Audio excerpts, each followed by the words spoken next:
Sir വന്നിട്ട് കാര്യങ്ങൾ തീരുമാനിക്കാന്ന് കരുതി കാത്തിരിക്കുമായിരുന്നു. എന്താ കാര്യം? പ്രത്യേകിച്ചൊന്നുമില്ല സിദ്ധു.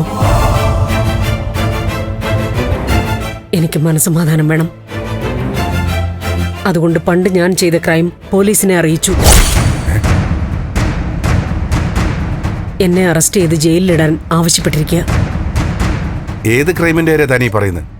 അരുന്ധതിയുടെ മകൻ ഋഷിയുടെ ആക്സിഡന്റ്. അപ്പോ സാറിനും അറിയായിരുന്നോ ഈ പറയുന്ന ക്രൈമിനെ പറ്റി? അത് അങ്ങനെ വ്യക്തതയില്ലാത്ത കാര്യങ്ങളാ. ഈ അടുത്ത കാലത്താ ഞാനും അറിയുന്നത്. ഇതൊക്കെ സത്യമാണോ കള്ളാണോ ഒന്നും അറിയില്ല. ചെയ്ത ആളാ പറയുന്ന സത്യമാണെന്ന്. ചുമ്മാ ചെന്ന് ജയിലിൽ കിടക്കാൻ മാത്രം എനിക്കെന്താ ഭ്രാന്തോ? സാറിന്റെ ഭാര്യ ആയതുകൊണ്ടാ സാറിനെ ഇങ്ങോട്ട് വിളിച്ചു വരുത്തിയത്. FIR ഇട്ട് കേസ് ചാർജ് ചെയ്താൽ പിന്നെ എല്ലാം കൈവിട്ടു പോകും. കുറ്റം ചെയ്ത ആൾ വന്ന് പറഞ്ഞിട്ടും കേസെടുത്തില്ലെങ്കിൽ അത് എനിക്കും പ്രശ്നമാകും. ഈ പറഞ്ഞ അരുന്ധതിയോട് സംസാരിച്ചു. അവരിപ്പോ വരും. സർ, ഞാൻ പ്രഭയാണ്ടെന്ന് സംസാരിക്കട്ടെ? സംസാരിച്ചോളൂ.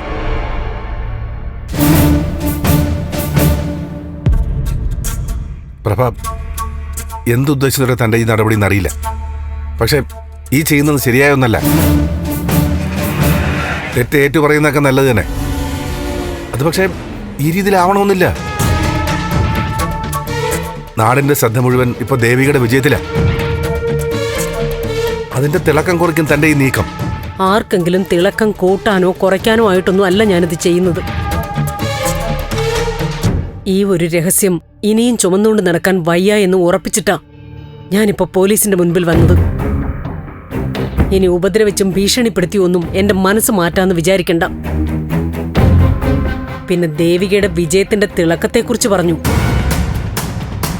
ദേവികയും നിങ്ങളും ഒക്കെ കൂടുതൽ തിളങ്ങട്ടെ. ഞാനൊന്ന് മങ്ങിത്തരാം. താനെന്താ ആരും ചിന്തിക്കാത്ത കാര്യങ്ങൾ പറയുന്നത്? സിദ്ധു, ഞാൻ കാര്യം പറയാം. ഞാനൊരു തെറ്റ് ചെയ്തു. പക്ഷെ അതിന്റെ ശിക്ഷ അനുഭവിക്കേണ്ടി വരുന്നത് ഞാൻ മാത്രമല്ല, നമ്മുടെ കുടുംബം മുഴുവനുമാ. ആ അരുന്ധതി നമ്മളെ ഓരോരുത്തരെയും ലക്ഷ്യമിടുക.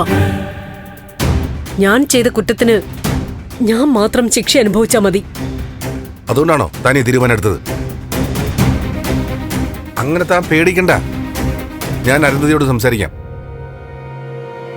അവർക്ക് സംഭവിച്ച നഷ്ടത്തിനും വിഷമത്തിനും ഒക്കെ എന്ത് പ്രായശ്ചിത്തം വേണമെങ്കിലും ചെയ്യാം.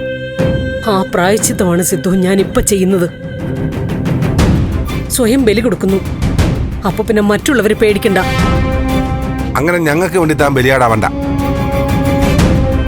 തന്റെ പേരിൽ അരുന്ധതിക്ക് പരാതി ഉണ്ടെങ്കിൽ അവര് വന്ന് പരാതി എഴുതി കൊടുക്കട്ടെ. കാര്യങ്ങളപ്പം നോക്കാം.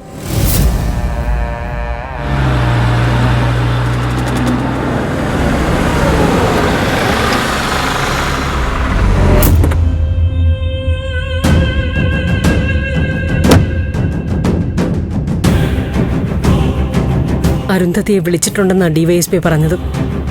അരുന്ധതിയോട് ഞാൻ സംസാരിക്കാം. കാര്യങ്ങൾ നല്ല രീതിയിൽ അവസാനിപ്പിക്കാൻ പറ്റുമെന്ന് ഞാൻ ശ്രമിക്കാം. സിദ്ധു അരുന്ധതിയോട് ഒത്തുതീർപ്പിന് പോവുകയോ എന്തെങ്കിലും അപേക്ഷിക്കുകയോ ചെയ്താ ഞാൻ പിന്നെ ജീവിച്ചിരിക്കില്ല. പ്രഭ, താനിവിടെ ഉണ്ടെന്നറിഞ്ഞ് അരുന്ധതി കേസ് കൊടുക്കാനായിരിക്കും വരിക. പെട്ടെന്ന് തീരുമാനം എടുക്കണം. ഞാൻ അവരോട് സംസാരിക്കാം. ഇല്ല, ഞാൻ പറഞ്ഞത് ഒന്നും മാറ്റില്ല. എന്താ സർ, എന്താ കാര്യം? നിങ്ങളുടെ മകനെ അപായപ്പെടുത്തിയെന്ന് പറഞ്ഞ് പ്രഭാവതി ഇവിടെ എത്തിയിട്ടുണ്ട്.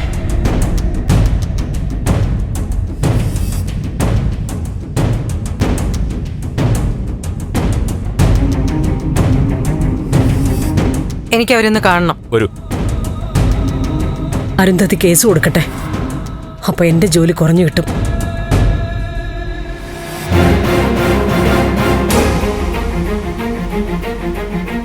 എന്താ സർ? ആർക്കാ സർ കുറ്റസമ്മതം നടത്തേണ്ടത്?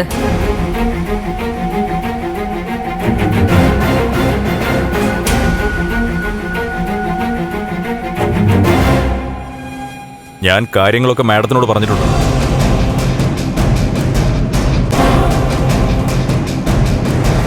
സർ, ഒരു വൈറ്റ് പേപ്പറും പെന്നും തരാമോ? ഷുവർ.